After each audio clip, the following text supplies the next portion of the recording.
Hello, everybody, and welcome, welcome, welcome. We are so glad you're here. This is our Safety with Systems workshop. We're going to talk a little bit today about trauma and dissociation and how that might be looked at in our holistic and energy and integrative work. We're so glad you're all here. Thank you very much. This is brought to you by our dear friend Michelle Yarberry, who is with us today, and by us. We are Ian Foster, and so we're so glad to see you all. We have been working on this for a while. We're very passionate about Yes. this. We've been super excited.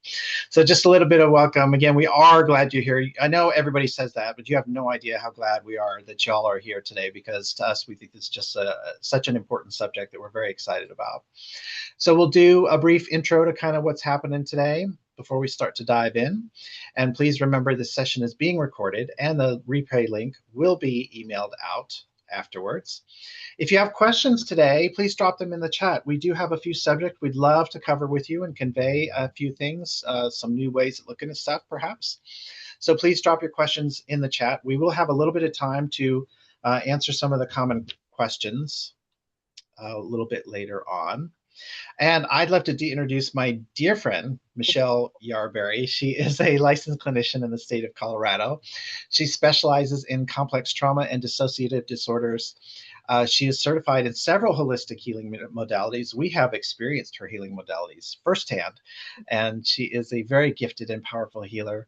And we love how she builds the bridges between the clinical rigor, the clinical theory, all that stuff, and the broader holistic healing landscape, as well as the experience with working with clients who are survivors of severe trauma, who have adapted to live beautiful and meaningful lives, notwithstanding what may have happened to them prior. So thank you, Michelle. We are delighted. And she's just one of the most bubbly, fun people we know. So we love working with Michelle. So thank you so much, Michelle. We are glad that you're here.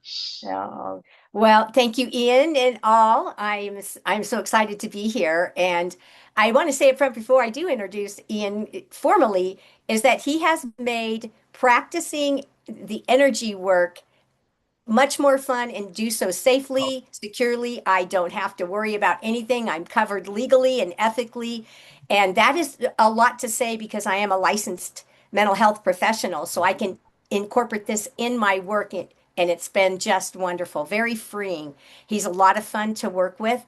If you haven't taken a course yet from him, you will learn how to ground yourself when big feelings come up with very sensitive subjects along the legal and ethical realm. So, Ian Foster, Esquire, is an attorney and a business coach for us holistic practitioners. It's a rare position in the field. I'm so thankful. Also, a certified energy healer.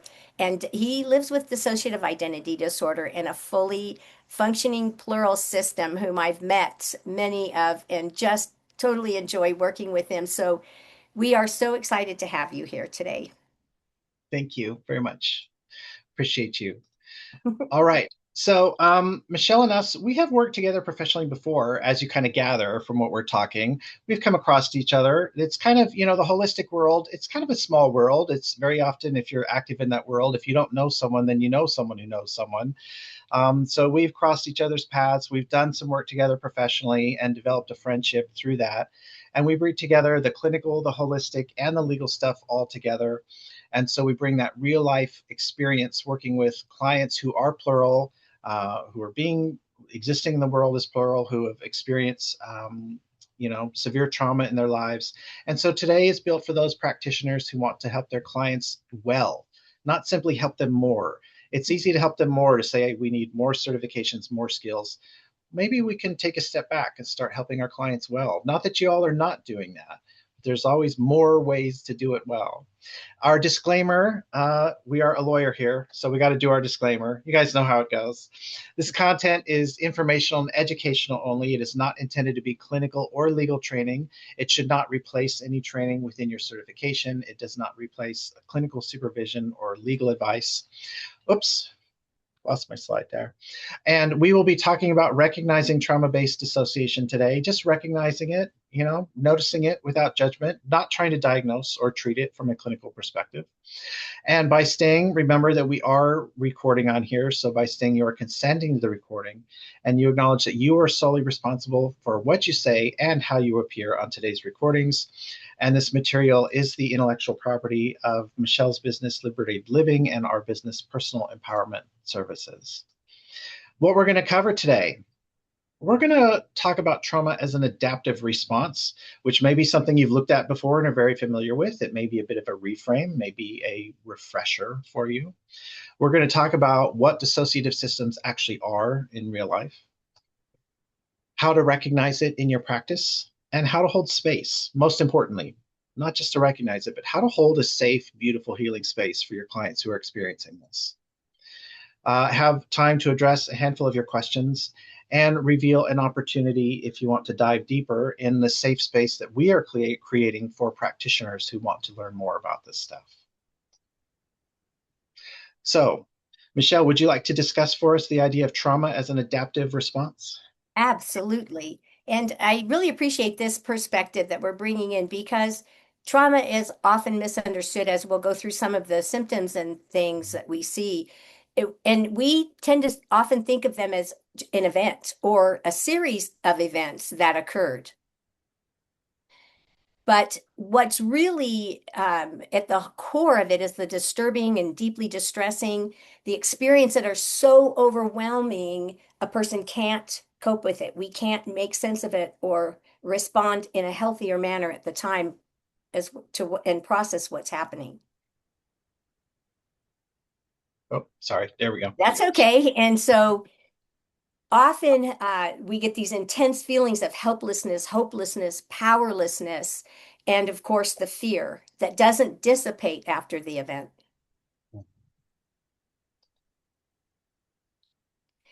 And this is so important too. It's not just what happened. It's really amazing. Sometimes, especially working with people, there'll be something in the history that others think that's what's causing the traumatic responses and behaviors. But it's it's what they has experienced in that event, right? That it continues to impact them, and it may be different than what someone else would think it was. Two people can go through a car accident at the same time, and they can respond very differently. So it's helpful to think of it as a person's response, that it's their nervous system's way of coping with the overwhelming situation.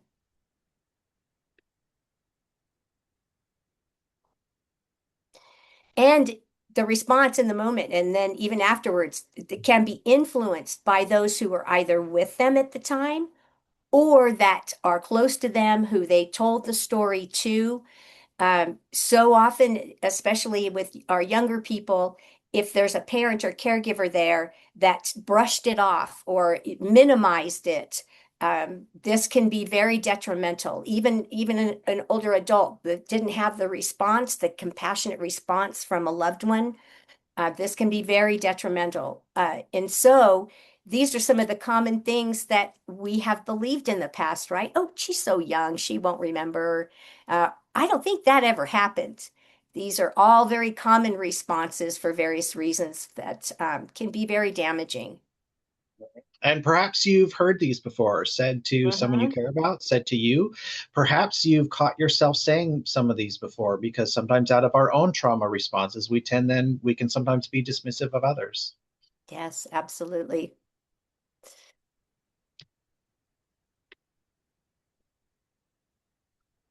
So these are some very common symptoms of how the responses show up, right? We have then the nervous system gets lit up. And so the hypervigilance, especially in the amygdala part of the brain, the watchtower, right?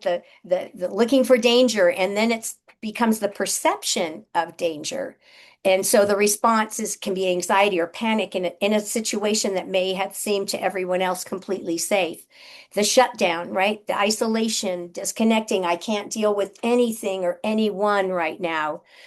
And then so overwhelmed, can't make decisions, right? Then that looks like procrastination, but it's like, oh my gosh, I'm so overwhelmed, I can't decide. And then we have dissociation in many forms. many, many different types of symptoms, and we will be looking at those more deeply. And have you noticed these responses in yourself? Right? Right? You're Yeah, hyper aware, right? You're worried, where's the monster around the next corner? Oh my gosh, I had a great day. What's going to go wrong next? I can't figure out sure. what step to take. It's easy to start noticing these in ourselves when we start to think of all of these as trauma responses. Absolutely. And so they aren't, we're not broken. There's no flaws or defects, mistakes. It's actually a very natural response to unnatural events that occurred or unnatural circumstances. And so it's our subconscious, our body, our brain, all working together. And it's very an intelligent, deliberate, and adaptive way of responding or behaving in any given situation. And it's so important to remember that, these are things we can actually embrace with our clients and even be thankful for, because at one point, all these responses were adaptations that kept that person functioning and surviving in the face of the threat of death or bodily harm or can't get away. So when we reframe this, this changes how we show up with our clients who have survived. And I like to use a word, thrived, that is Mhm. not just surviving, but thriving. And that's why we have these clients before us. They're capable and able to function and come for help because this was an adaptive way at one point and got them to where they are now. And so this will set that foundation and the safety and acceptance with our clients from which everything that follows will flow. Mhm. And the sort of dissociation we will be talking about in the next section, it's really one that is very common, misunderstood, and in my world, in the clinical world, those of you who are there too, often I call it missed, diagnosed, and misdiagnosed. And so again, when we can look through our trauma lenses, we will begin to recognize that these are adaptations that were born out of trauma. Mhm. So that brings us to different types of dissociation, which we'll just give a quick overview. And we did call today safety with systems. And some of you were on our interest list at healingwithsystems.com. So let's talk about what a dissociative system actually is and what that term means in real life. So, a quick look at different types of dissociation. As Michelle was noting, these are adaptive trauma responses. It's not something broken to be fixed, they're not defects. These were deliberate responses by someone's brain and body to make sure they could survive. And so, dissociation is one type of adaptive trauma response, and it generally produces some kind of disconnection from our memory or identity or experience. It exists on a spectrum. There's all kinds of different ways of thinking of this. I mean, how many of you have zoned out while driving? Have you ever been driving and 20 minutes later you're like, dude, gosh, I just got to the store. How did I get here? This is the sort of thing that most people can identify with, right? We are disconnected from the present experience and what's happening. Have you ever had those out of body moments? Those can be pretty trippy and pretty fun, right? Especially if it's done in sort of a guided, controlled setting. That's a form of it. Maybe you just couldn't access emotionally difficult memories. Maybe you can't quite remember that car accident or that really hard conversation with your spouse where you felt really hurt. You just can't remember the specifics of it. Maybe you've checked out in a triggering situation. You're out. Maybe you're at the movies or the grocery store or out with friends, and somebody says something, and you hardly even realize that it's triggered some sort of past experience on you, and you're just checked out. You're like, nope, not going to feel those feelings right now. I'm out today. These are all kind of different forms of that. And so a dissociative system is along that spectrum, and it's someone who experiences that dissociation, that leaving of the present moment, disconnection from memory, to the point where we have large memory gaps and large gaps in our experience in our life. And we tend to have multiple internal parts. And each of these internal parts can hold their own memories and experiences that might differ from the rest of the system. We can each have our own ways of interacting with the world, relating to the world, relating to those around us.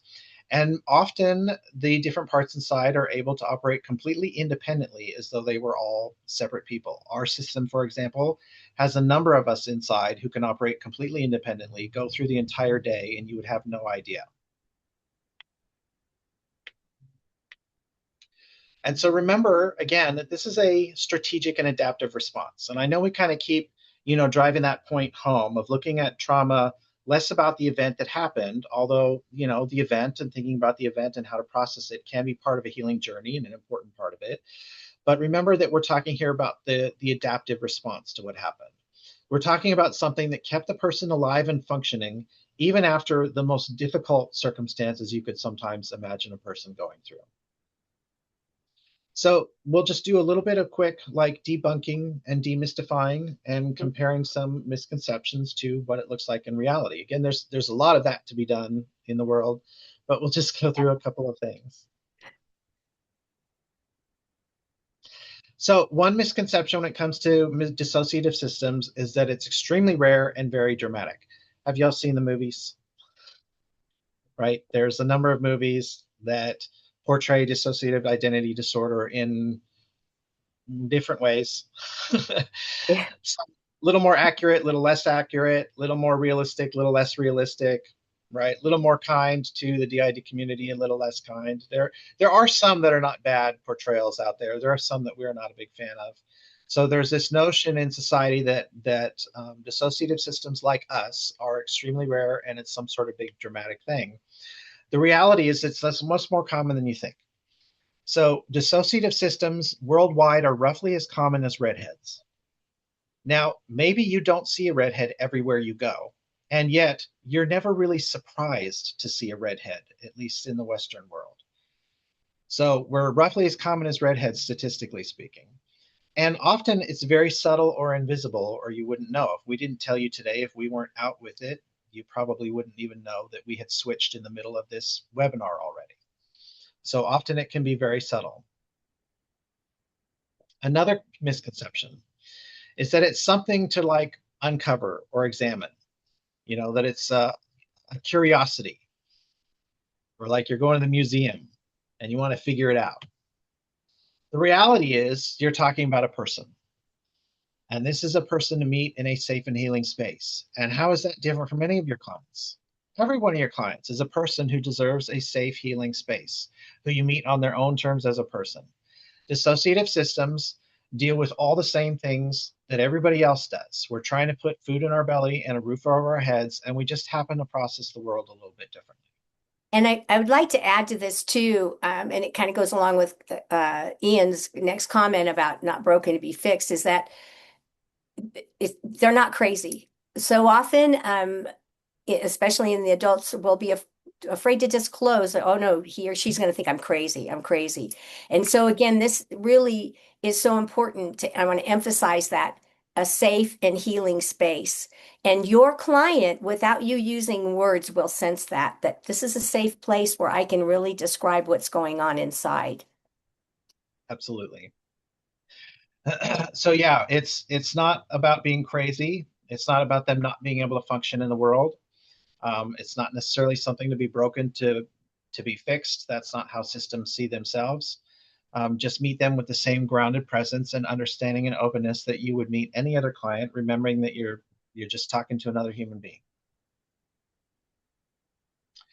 So a little bit about recognizing this sort of trauma-based dissociation in your practice. So Michelle, do you want to talk about the sort of thing? Yes, yes. And I'm sure you may sit there and write down some of your clients as we're going through these. I remember the first training I took in DID, I sat there and went, oh, I had a whole list of the clients I was working with that fit the symptoms. Mm-hmm. So this can be very eye-opening and enlightening. So shifts in the presence, or maybe even the way they talk, the way they sit, their body posture, that can happen during a session, even maybe a little bit of age regression or speaking like someone much older. They can't remember, that might have some memory gaps. I'm not sure what happened yesterday. And then forgetting what maybe you worked on the session before even, right? Oh, I don't remember. What did we work on again, right? Or like leaving the room. they're just gone, and maybe there can be a blank stare or a disconnect in what's happening, even in your session. It's almost as though they just came in. Um, Somebody else might have come in, and that would be where, oh, that person's gone. My client doesn't seem to be present, but there's someone else that's engaging with me. Mhm. And again, these signs are not always obvious. It Hmm. can be, Right. and the better you know the person, the more you can recognize the subtle shifts that are going on. Mhm. But it's often going to be something that, because you are intuitive and perceptive and attuned and paying attention to your client and connected to your client, that's how you're going to start to notice these things. Yes, and I would like to add that it's one of the beautiful aspects of working with energy work and energy practitioners, because that is there. That is at the forefront of what we do, is that the intuition, the connection with the clients. So I really appreciate that about all of you. Hmm. We do. That's why we serve this community. So Hmm. if you've noticed any of this, we'd love to hear. Drop a yes in the chat if you've seen any of this in your practice with clients, or not even with your clients, but maybe with some friends or family, people you're close to, people you work with. Has Yes, anyone seen this before? Yeah. Christina and Pamela and oh my Esther. Yes. Zora, all of them and more. Mm-hmm. And some of you with your friends, right? Yeah, see, so it doesn't get talked about very much in the holistic community. And when it does, it's not always in the most helpful framing. But when we Right. start framing it as these little things that you're just noticing, suddenly you're like, oh my gosh, yes, I have seen this. And especially when you realize that it is more common than is generally understood.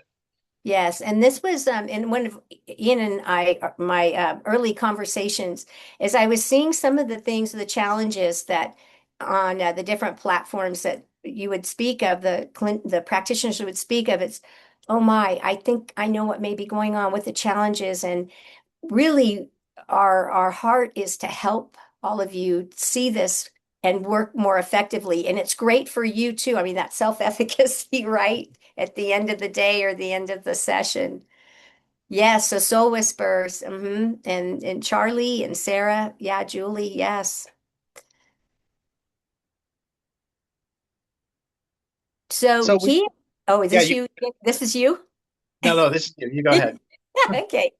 So again, this is important too. And this is really especially a place I love because I come from the clinical world and I'm always happy to take a step out, that we're just recognizing, not diagnosing. I like to say that I am the least clinical person you will ever see or know or work with.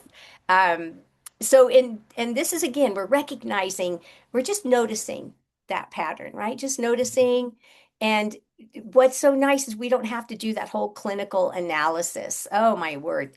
And then we don't, we're not really concerned so much with the diagnosis, even in the clinical realm. I don't treat diagnoses. I work with the symptoms. We resolve the symptoms. What's the underlying causes, right? And so that takes a lot of pressure off of us as practitioners. I love that aspect, especially. And so we're working with the person and what they're presenting in our sessions. Yeah. You're just showing up with a person Hmm. who, who needs help. And this is really good to know, and this is what I appreciate about Ian's contributions, is that we can look at this. It's not a limitation. We're able then to create that healthy boundary that protects us as energy practitioners, Mhm. protects our clients, their confidentiality, their disclosure of what they're experiencing, and it really enlarges our field and what we can do for these clients within our scope of practice. Yeah.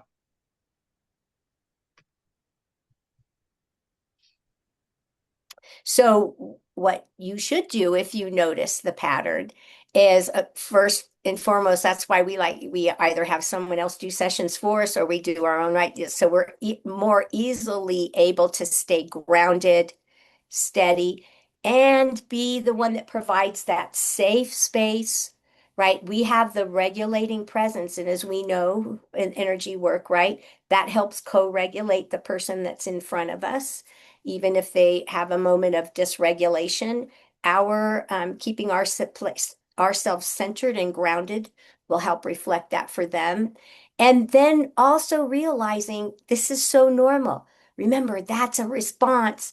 Although they're not in the trauma experience in the moment, something triggered the memory and put the mind, the body, the brain back into that situation. So this is a totally normal response. So there's no need for us to be surprised or alarmed or taken off guard.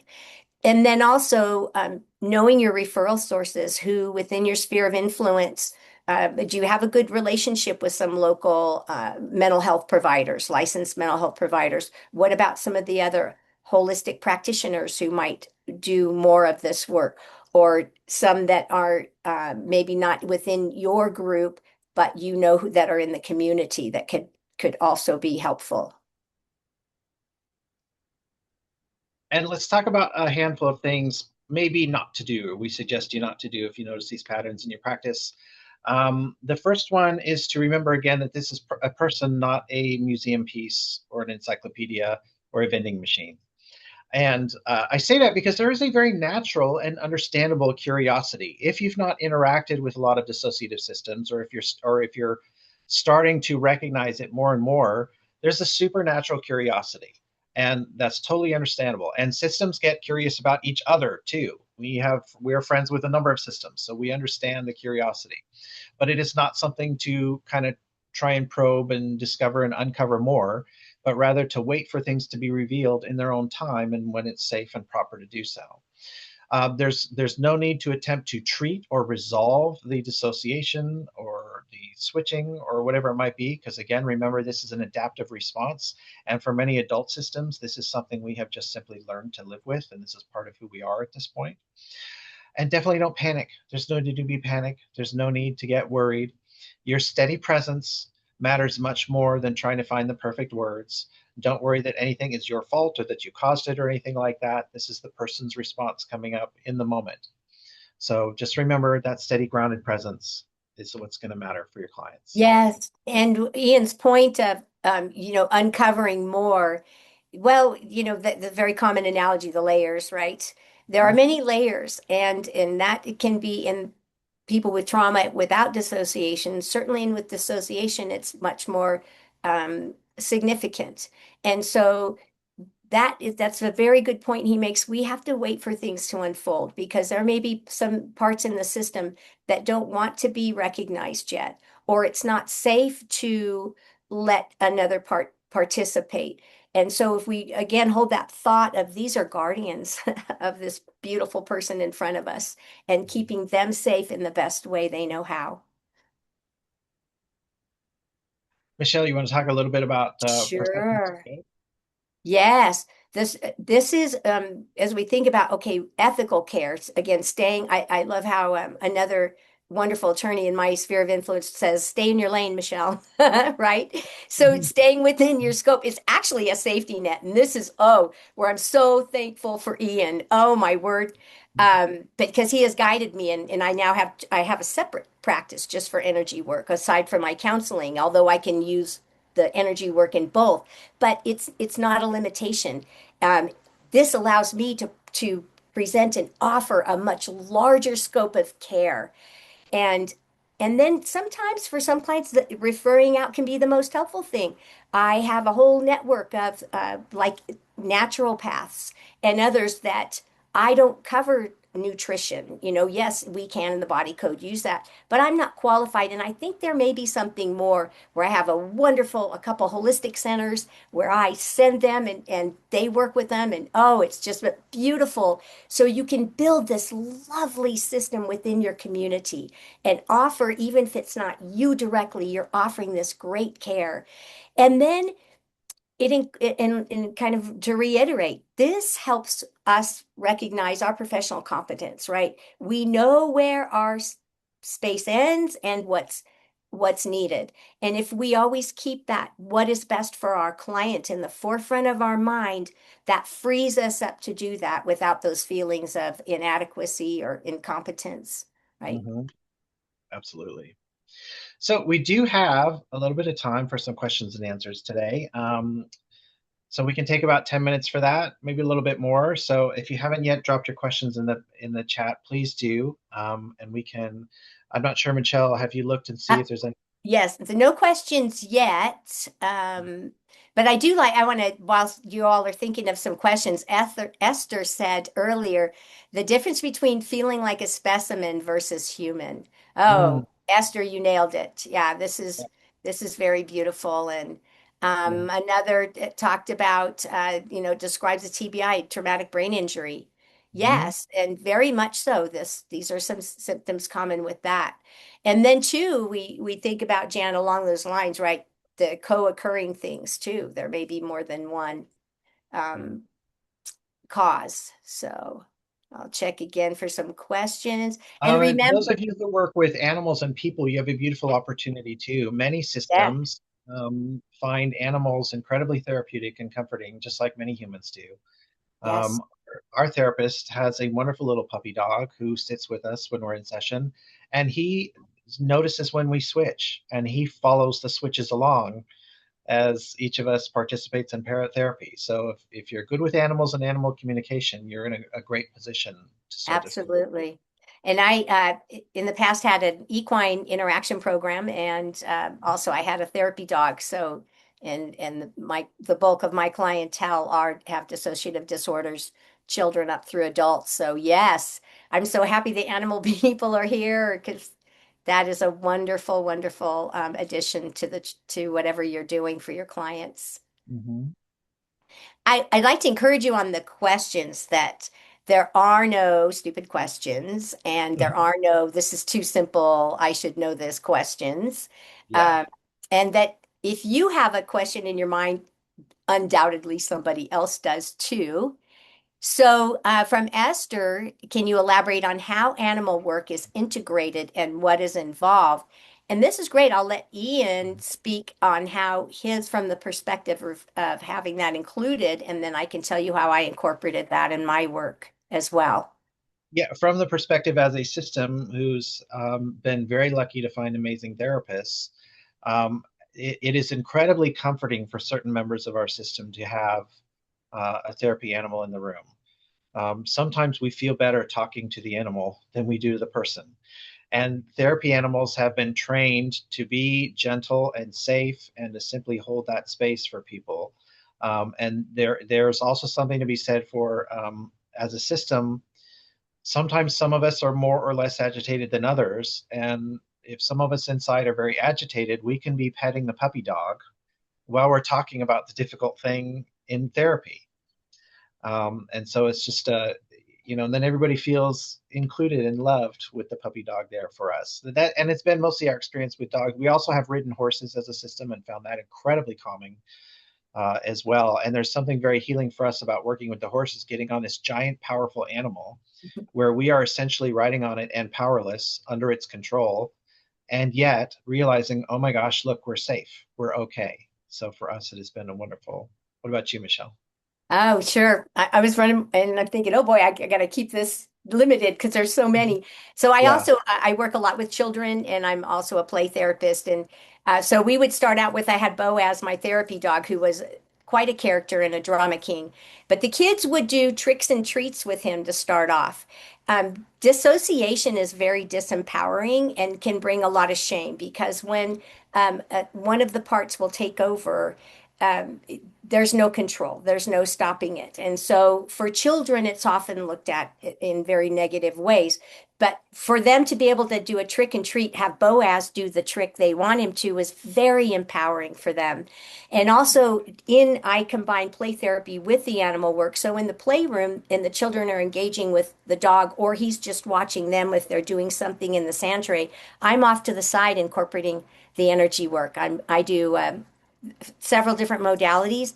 So that's how I would incorporate it in my office. They can do the play therapy and be with Boaz, and then I get to do the energy work as well. So I'm switching roles periodically. And then with my equine program, uh, one one beautiful example is attachment. Have worked a lot with adopted children who their parts don't recognize their mom and dad as mom and dad. And Mhm. so that there's an attachment disruption, often misdiagnosed as something else. But so we work with attachment to the horse, right? And the aspects of that and the parent that's bringing them. And so we make that little bridge there to build something positive in the eyes of the child. And then that attachment acceptance with the horse does transfer over to the parent that there's the disruption with. And then um, that acceptance, because again, these children and even adults are rejected because people misunderstand their behaviors. And then also a big part of the work with horses was the grooming, or they would do chalk art on the horse. And while they're engaging and connecting with the horse, I would be to the side doing some of the energy work before we got started in the next segment of the equine session. Yeah. And I would like to address Christina's question, and then Michelle, if yes, you mind addressing Gabrielle's after that. sure. So Christina is asking about, so you're a physical therapist, how you might flow with the clients when they switch. So different different parts in the system are going to have different preferences, and it's really just best to just sort of listen and ask what they want. So we haven't done physical therapy in a while. We do have an amazing trauma-informed acupuncturist, and she'll say things like, "Is this okay if we do this right now?" Just that simple little, she'll be, "Can I touch your wrist right now?" Like she's, doing her woo-woo, feeling our chi movement. It seems like magic to us, right? But it seems to work. And then if she's about to put a needle in a certain point, she will touch us first and say, "Is this okay if we do this right here?" And when we come in, she'll say, "What are you guys comfortable with today?" If she notices a shift in presence, we notice that she just takes a deep breath, and we can just kind of feel that she's just there and Mhm. grounded. And she gives us a few seconds to kind of get reoriented to where we are. And then she'll go back to, "All right, are you okay with this? Can we do this next?" She just these little tiny check-ins that make us feel seen and safe. It doesn't have to be anything dramatic you do. Just the little check-ins. Is this okay? Do you feel all right with this? What would you like to do next? And we gave her our safe word. A lot of systems have a safe word, so she knows our safe word. So you might consider asking that too. Yes, thank you, Ian. That is such a great explanation. Also, along those lines, like he said, the check-in, and it's always asking, and then sometimes asking permission. And I Mm-hmm. always did that with, is everybody okay that we're going to, groom the horse now? So that is huge. Just like you would ask your client, you're going to make sure the system is okay. Gabrielle, I love good question, and I really thank you for your transparency Mm-hmm. and sensitivity to, yeah, it's kind of triggering the subject. So first, what I might suggest is having someone do a session, or you can do one for yourself. It's just always such a treat to have someone else, right? Because they're more objective. It's like Uh, it's why you have someone else make a sandwich. It tastes better when somebody else makes the sandwich. Same reason. absolutely, Have someone else yes. do the healing session with you. Yep. And see what's underlying there. And that's what I admire here, and what tells me you've had some very good treatment there is that you can be triggered by it, but you're maintaining the integration. And Yeah. so as we think of integration here, it's not just a matter of bringing the parts together, but what you're able to integrate is this trigger to the topic with and being able to maintain, right? Mhm. That the integration and your emotional regulation. But yeah, there's still something there. So that might be a great thing for someone to do a session on you with you about. And then in the moment, how I stay grounded too is I love essential oils. I have the inner balance, right? It's a very common blend. And I always do a deep breath. If I'm feeling anything before a session, I do a quick round of EFT, takes about a minute. And so just making sure I'm centered even before my session. And I don't have much time between them, so this isn't a long, drawn out process. Mhm. So those are some of the things that really help me. And then Yeah. remembering that all behavior, it's Mm. not my quote, it's someone else's, Daniel Hughes, all behavior is purposeful and communicates something. And so that can help us take the sting or whatever out of what we're experiencing with the client.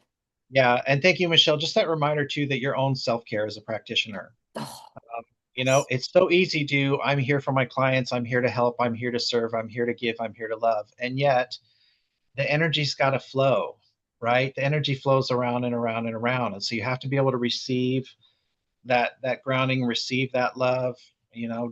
Don't forget that self-care, checking in with whatever it is you use. If you have, maybe whether it's God or the divine or your source energy or your body scanning, or there's so many, right?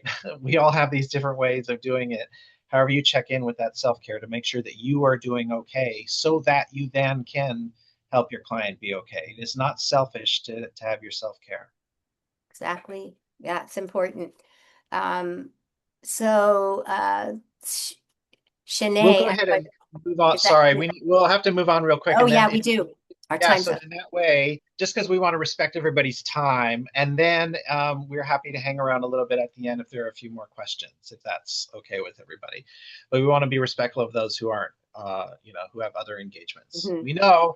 We fully understand. You guys have entire lives that do not revolve around attending this webinar. And that's why we're so grateful you're here. Thank you for Yes. making time for us. So we do have what we believe is a truly unique and genuine opportunity for you. It is called trauma dissociation and ethical practice. And some of you may have already, if you're on the interest list, seen a little bit more talk about this and what it involves and what's coming up. So today we covered trauma as an intelligent adaptation, thinking about it less and less as the event that happened and more about the way the person adapts to survive through it and get through life after that experience. How the different levels of dissociation and different kinds of it are strategic protection and not something that's broken to be fixed, but a way the person survives through difficult things, how to recognize it and respond to it safely and compassionately without feeling any sort of need to diagnose or treat it in our holistic practices. And again, that safe, compassionate response within our professional scope, remembering that our professional ethics and healthy boundaries are not walls and limitations. They are actually, when you think about it, expansive ways that help us serve more people in a beautiful way. So that, of course, today is a basic foundation, given the that this is an hour for us to get together and talk about a subject that some of us find very interesting and that we're passionate about. But maybe we can agree. I mean, can we agree that surviving complex trauma shouldn't mean that it's harder to find safe, responsive, and compassionate and informed holistic care? Can we agree on that? That's why we're here.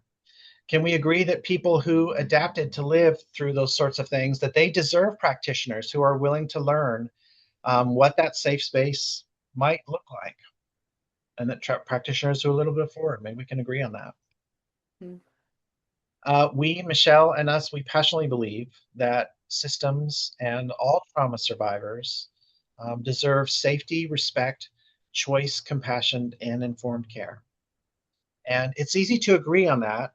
And yet, also, we've all probably had experiences with clinicians and with holistic care, with doctors, of folks who are maybe not as trauma informed as we'd hoped they'd be when we walked in there. Yes. So, how can we be better prepared? Again, we're not looking here to diagnose, treat, fix, or cure anything. We're simply wanting to become a little bit more informed, a little more attuned to what's going on, and more ethically ready for these clients. As you may already have these clients, they may start to appear. You may realize that a client you've been seeing for years experiences some of this.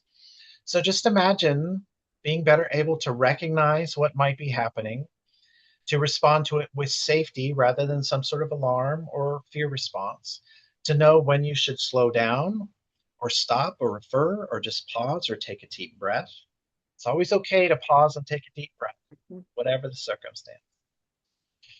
Being able to create that healing environment where these trauma survivors feel welcome and wanted and safe, so that they do have that space for their healing journey with a practitioner who is actually prepared to meet them where they are and isn't making it up as they go along. And so that's why we're making an invitation today. We're not talking about helping everyone become a specialist in trauma, complex trauma, all the different forms of dissociation and trauma. We're not talking about becoming specialists. We're not trying to send you back to school for any of this. We're not asking anyone to add another credential to the list of your credentials. And look, I ain't got nothing against credentials. I'm certainly an overeducated overachiever. I love me some credentials and educations and degrees, right? But I do have to take a step back often and think, hmm, maybe I should start implementing all this beautiful tools that I have with my clients so I can actually help my clients live a better life. I don't know about any of you, but I have used education in the past as an excuse not to perform my mission and get done the things that I'm called to do. Again, that's a trauma response, is it not? We're simply looking for practitioners who are ready to show up today and look at trauma survivors and just say, hey, I'm with you. I'm a person too. And I'm willing to understand enough so that we can build a safer and more beneficial space for you and your beautiful healing journey that you have ahead of you. So, our course coming up, Trauma, Dissociation, and Ethical Practice. This is the program where we can take the things we started today and expand upon it, giving practitioners not only knowledge and tools to create safe and healing spaces for their clients, but also we are creating the safe space for the practitioners to show up. We want to model that for you so that you can also show those spaces to your clients. But we're giving you a safe space to show up yourselves, show up authentically, learn at a reasonable pace. We're not going to cram anything down your throat and encounter only compassion and attentiveness. This is going to be a judgment free zone for sure. As you ask the questions, you absorb, you implement, and you just be honest with us about where you are and what you need. So, this course is that safe space for you to learn this stuff. Yes, and I'd like to reiterate that because so often in the many trainings, uh, at least I've had more in the clinical realm, is you're on your own. You know, you go to these Mm-hmm, intensive trainings and you got your the stack like this of all your PowerPoint slides, and it's like, mm-hmm. holy cow, now what? And Now so what? yes, we've designed Mhm. this so that those consultations, if you choose them between the workshops, are where you can ask your questions, talk about it, tell us what you did, what you have challenges and success with. Yeah, absolutely. Um, yeah, all of us have been to trainings where we've been intimidated by the instructor and afraid to ask questions and really not like, okay, great, I have all these workbooks and stuff. Now what? Right? That's not our goal here. So this 13-week program is designed for holistic, somatic, and energy practitioners of all different kinds, spiritual and wellness coaches, and licensed clinicians who also incorporate holistic modalities and holistic work into their practices. We're going to have 7 deep dive group workshops. These will run 4 hours each. So that gives us time to take it slow, to take breaks, to do a little grounding meditation, to check in with how we're doing, to address all the questions that come up. And in between each of those, we're going to have 6 group consultation and integration sessions running about 2 hours each. This is where we learn from one another through real life case examples, and you'll get instructions on how to do that and how to do that. Of course, again, speaking of law and ethics, if you want to consult with us about your places, how to do that and get consent and do all the right things, and how to actually integrate the material into the real world practice that you're running, so you can actually help your clients in real life. And like Michelle said, not just leave with a stack of slides and not know what to do. Plus, we're putting together a library of supplemental materials, references, resources, so that you have the tools you need Mhm. and the places to reference and learn this stuff. Yes, and that's in case you want to take like a deeper dive into more of Mm-hmm. some of the other deeper like neurobiology and things like that. You'll have a plethora of information Yep. resources for that. For those of you who love Yeah. to geek out on that stuff, we'll give you some things to geek out on. We're not going to geek out it in the sessions, but we'll show you where to go if you want to geek out on that stuff. So just like you create the safe spaces for your clients, we are endeavoring to create a safe space for you to show up as a practitioner. This is why we deliberately made it 13 weeks. It is tempting sometimes to say, let's get together for 3 days and let's make this intense. Let's dive hard in those 3 days. I don't know about you. That doesn't always feel safe for my nervous system. And I know it doesn't for a lot of holistic practitioners. So we don't think this is the sort of thing you consume in a 3 day intensive, get overwhelmed, get intimidated, and then have no idea what steps to take because it's just too much, and no idea how to turn it into real world value for your clients, which ultimately is the goal here, is having a larger pool of practitioners who can create real world safe spaces for clients who are survivors of trauma so that everybody can get the healing they deserve. We are wanting to take this at a pace that promotes real world integration and creates a learning environment that actually feels safe for your nervous system.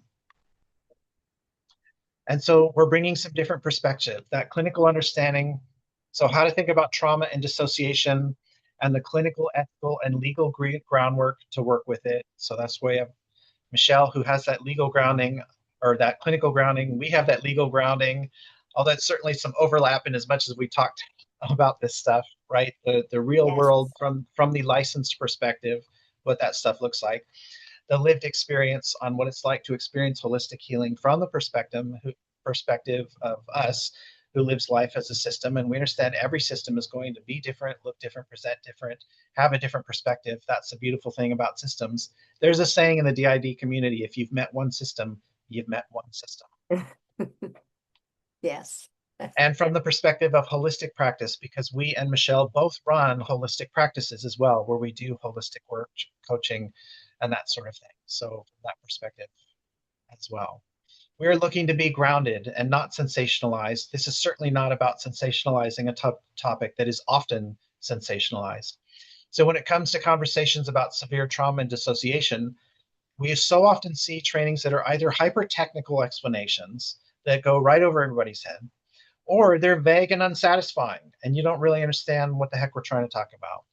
A lot of fear-based discussion around the law and ethics. Any of you taken legal trainings in your business and your holistic work and found it's a lot of fear, anxiety, all this, oh my gosh, you're going to get sued, these bad things are going to happen? That happens a lot. And then it's easy to get to be afraid to ask genuine questions because we're intimidated, or we think like we're the only one who doesn't understand what's happening, when reality 3/4 of the room has no idea what's going on. Yeah. Or we're made to feel like these sorts of dissociation cases are so rare that you don't even bother to think about it. Or on the other hand, that it's super sensational and dramatic and it must be like what you saw on TV. Have any of you seen these kinds of conversations out there? The hyper technical ones, the fear based, anxiety based conversations, the overhyped and sensationalized conversations. If you think about it, you've probably seen a lot of that out there already. And so instead, what we're building is something to provide you with the knowledge and tools you need without making it unnecessarily complicated. We're going to have grounded and reassuring discussions of law and ethics. I like to think of ourselves as the lawyer that's actually safe for your nervous system. Yes, and yep, I'll vouch for that firsthand. You get lots of breathing and calming skills, Yeah. tools along the way, and it's really he lightens up a very can be a very heavy subject. Ian makes it light. Thank you, Michelle. And we feel that way about Michelle, that she is certainly one of the clinicians who feels safe with our nervous system. And you would think every clinician should, and we would love for more clinicians to feel safe. And we're going to have a genuinely safe and compassionate space for all of the questions you might have. We're going to have realistic discussions of complex trauma and dissociation that focus on safety and compassion and understanding for you and your clients. So it's not just another course. We do have the 7 deep dive group workshops full of learning, honest discussions, and lots of live Q&A. But we also have these 6 group consultation and integration sessions that come in between them, which is why it's 16 or 13 weeks. Those are for the real world situations and practical implementation as we go through the course. Because understanding something intellectually isn't the same as knowing what to do with it and actually helping your clients in real life. So we're not asking you to figure this out on your own and go implement it on your own. So we aren't looking for certainty here. We're not looking to make everyone 100% certain or sure of anything. We're looking to build a grounded understanding so you can recognize complex trauma and dissociation when you're seeing it. You can respond to it with greater safety and awareness. You can respect internal systems and ideas of consent and autonomy. You can refer when you're setting those healthy professional boundaries, and you could create those safe spaces with confidence, especially when you are feeling uncertain. So are you all starting to see perhaps this is a unique combination that this course brings to the table? We are certainly not aware of anything else like this out there, which is why Michelle and us have been so passionate and eager to build something like this so that all those folks can get the healing they deserve. So you are invited to join our founding cohort, as this is the founding cohort. So the first time we're running the full program. So you get the 7 4-hour group workshops, the 6 2-hour group consultation and integration sessions. You will get the full recordings of the group workshops. You will get a valuable library of resources and the opportunity, because you're part of our founding cohort, to help us shape how this course evolves and what comes next, and to add value to everybody that's coming after you. That is your pay it forward opportunity. Plus the founding cohort bonuses. Michelle is offering you a session results template package, a 147 value, and we are offering free admission to our Let's Write Your Contract Together workshop. And that is a live workshop where we actually get together and work on our agreements and consent forms together. It's coming up this October, which sells separately for 547. Those are bonused in for the founding cohort. So maybe if you think it's important to understand trauma more deeply, to recognize dissociation in its forms without overstepping, to create those safer spaces for people who have survived complex trauma and who deserve those healing spaces. If it's important, if you want to become a practitioner who can meet complexity with steadiness, then we created this course for you, and we'd be honored to have you join our founding cohort. So trauma, dissociation, and ethical practice, it's going to be 13 weeks. It's live. It's interactive. You do get the recordings. We understand not everybody can make every session, and that's totally fine. It's going to be trauma informed and a safe space. So our founding cohort investment is $24.97 for the full program. That is $1,000 off what the investment will be the next time, that we run this course. We wanted to have a real reward for those who are willing to go us on this beautiful founding cohort journey. There are going to be payment options available in case the full investment upfront is a challenge for you. That's no problem. And if you want only the workshops and the workshop recordings, but you don't need the consultation sessions that come in between, that's totally fine as well. It's only $19.97 if you want to get the workshops, but you don't feel that you need the consultation sessions at this point. The first workshop begins Friday, August 28th. So you can go to healingwithsystems.com. That's healingwithsystems.com if you want to check it out, learn a little bit more, and register for it. Again, we are so grateful. Thank you to everyone. We did well, good. We were respecting everybody's time. We did pretty well at the 60-minute mark. So again, thank you so much. You can go to healingwithsystems.com if you want to learn more. And you can email us at info@healingwithsystems.com if you have questions. Please also, if you would like, anybody who was referred to us by any other outside organizations, if you want to drop in the chat who referred you, it is possible you qualify for a discount from one of those organizations because of the great relationship that we have with them. So if you want to drop it in the chat, which organization referred you for, we can then let you know if you qualify for one of their discounts. And I'm happy to stay on for a few more minutes if there's a couple more questions. Oh, thank you, everyone. We appreciate all of you. Oh, yes. You're so welcome, Soul Whisperer and Julie. And I could say a few minutes too. You're welcome, Christina. I had a question earlier about why did I launch a second practice? Because I'm a licensed professional counselor within the state of Colorado. And and even in that practice, again, I do pretty much the same thing in both practices, except I diagnose in my clinical practice, which limits me to Colorado, right? That's where I can stay within my scope of practice legally and ethically. So I have a separate practice that I launched that because I work with people all over the world in the energy work. So anybody outside of my state, I go under that practice of and even though I still display my credentials, I'm going as an energy practitioner, not a licensed professional counselor. So thanks to Ian's instruction, that keeps me safe and having a great time helping people everywhere. Yes, and it's like many of us who got into the holistic realm, basically more ways to help people alongside any stuff that we're already doing. I mean, we became a holistic practitioner in addition to being an attorney because we found that our clients, they need as much as legal help, they needed help feeling safe with the legal help. And so that's where the holistic work comes in. Yes, I think that was it on the questions that we had here. Yep. And again, if you have any referring organization, please drop that in the chat and I can get right back to you while we're on here. How can we best? That is a really good question on the shame, Esther. And in our course, we talk because that is very common with trauma survivors or people with dissociation, the shame. And we have some really good information on that and how to help these folks, especially as energy practitioners. It's so much easier than in the clinical realm. So yeah, It Yeah, is. very And good like question. shame is such a huge deal with Hmm. survivors and the thinking that it's your fault. I mean, it's all over the place. So that is something we're going to be. Yes.